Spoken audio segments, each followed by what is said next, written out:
ព្រោះតែចង់ល្បីឈ្មោះគឺគាត់ហ៊ានគំរាមសហរដ្ឋអាមេរិកពិសេសគឺលោកដូណាល់ត្រាំហ្នឹងថាបើចង់ឲ្យថៃទទួលស្គាល់លោកត្រាំឲ្យមកចុះកិច្ចព្រមព្រៀងធ្វើជាសាក្សីអីជាមួយកម្ពុជានៅម៉ាឡេស៊ីប្រហែលថ្ងៃខាងមុខនេះទាល់តែអាមេរិកហ្នឹងយល់ស្របតាមលក្ខខណ្ឌរបស់ប្រទេសថៃហើយពិសេសហ្នឹងអាមេរិកត្រូវទទួលស្គាល់ថាថៃគឺជាជនរងគ្រោះពិតប្រាកដរវាងចំនួនកម្ពុជាថៃអញ្ចឹងពាក្យមួយម៉ាត់នេះបងប្អូនហាក់បីដូចជាសាហាវណាស់បាទគាត់ហ៊ានគំរាមទៅដល់សហរដ្ឋអាមេរិកគាត់ហ៊ានបង្ហាញថាគាត់នឹងគឺអត់ខ្លាចអ្នកណាទេអញ្ចឹងតាមរយៈនយោបាយប្រជានិយមបែបនេះគាត់សង្ឃឹមថាជនជាតិថៃនឹងផ្ដល់តម្លៃឲ្យគាត់ថាគាត់នឹងសំបីតែអាមេរិកក៏គាត់មិនខ្លាចដែររហូតដល់គាត់ប្រើពាក្យធ្ងន់ធ្ងរទៅដល់លោកត្រាំថាលោកត្រាំនឹងមិនមែនជាអ្នកដែលនៅ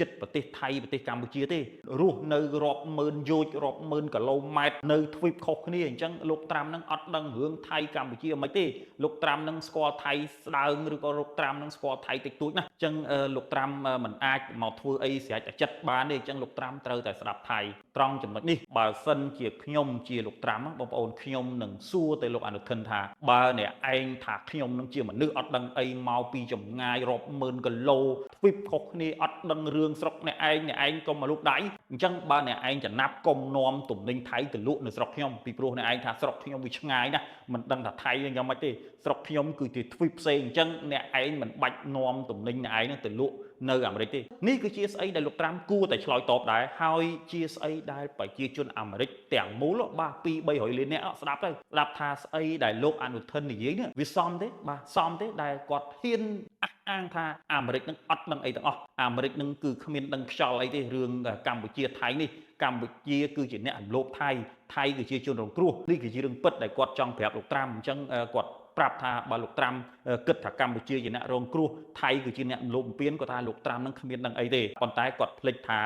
លោកត្រាំហើយនឹងសហរដ្ឋអាមេរិកគឺជាមហាអំណាចអញ្ចឹងប្រទេសនៅលើសកលលោកគឺស្ថិតនៅក្នុងកណ្ដាប់ដៃគេហើយអញ្ចឹងនេះគឺជាស្អីដែលលោកអនុทิនអត់យល់អីទាល់តែសោះពិសេសគឺនយោបាយប្រជានិយមនេះគាត់ចង់បង្ហាញទៅប្រជាជនថៃហ្នឹងឲ្យមើលមកគាត់ថាចំអាមួយនេះសាហាវវើយអាមួយនេះលយហ៊ានតមាត់ជាមួយសហរដ្ឋអាមេរិកហ៊ានប្រឆាំងជាមួយនឹងអាមេរិកមើលមកថាដូចលយណាស់ប៉ុន្តែប្រជាជនថៃអត់ដឹងទេថាអ្វីដែលលោកអនុทิនកំពុងធ្វើនេះគឺដើម្បីប្រជាប្រិយភាពខ្លួនឯងសុទ្ធសាធបាទគ្មានស្អីដែលមានប្រយោជន៍សម្រាប់ប្រទេសថៃទេបើថៃហ៊ានចោទលោកត្រាំថាលោកត្រាំនឹងគ្មានដឹងខ្យល់អីទេនៅឯណារាប់ម៉ឺនគីឡូអីមកចង់ដឹងរឿងខ្មែរថៃឯងគ្មានដឹងអីទេអញ្ចឹងលោកត្រាំក៏គាត់ហ៊ានប្រាប់ប្រជាជនអាមេរិកថាប្រជាជនអាមេរិកនឹងឈប់ទៅលេងថៃពីព្រោះថៃមិនបានចាត់ទុកអាមេរិកនឹងជាជាតិសាសន៍មួយទេថៃមិនបានចាត់ទុកថាអាមេរិកនឹងគឺជា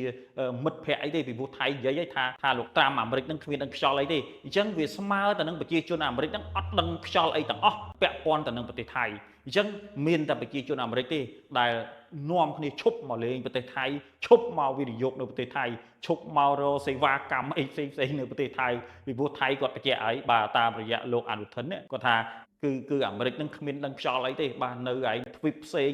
រាប់ម៉ឺនយោជរាប់ម៉ឺនគីឡូមកចង់ដឹងរឿងខ្មែរមិនទាំងដឹងអីផងនៅឲ្យស្ងៀមហើយបើថាចង់ឲ្យថៃនឹងទទួលស្គាល់អាមេរិកឲ្យអាមេរិកមកម៉ាឡេស៊ីចុះកិច្ចព្រមព្រៀងនេះទាល់តែអាមេរិកធ្វើតាមថៃនេះចូលលក្ខណៈមួយគម្រាមកំហែងដល់មហាអំណាចហើយបងប្អូនឃើញកាលពីម្សិលមិញនេះមិនទាន់ដឹងអីផងលោកត្រាំផ្ញើសមុទ្រមកមួយច្បាប់ទៀតដើម្បីប្រាប់ថៃបន្តទៀតអញ្ចឹងមិនមែនជារឿងចៃដន្យទេបងប្អូនបាទគ្រាន់តែលោកអនុทิននិយាយភ្លាមលោកត្រាំផ្ញើលិខិតមកថៃភ្លាមនេះគឺជាទោះបីជាវាមិនមែនជាការពមៀនទោះបីជាវាមិនមែនជាការគៀបសង្កត់ក៏ដោយប៉ុន្តែជាការឆ្លើយតបផ្នែកការទូតរបស់សហរដ្ឋអាមេរិកថាអាមេរិកចង់ឲ្យថៃនឹងគោរពតាមលក្ខខណ្ឌផ្សេងដែលអាស៊ានកំណត់ពិសេសគឺប្រធានអាស៊ានម៉ាឡេស៊ី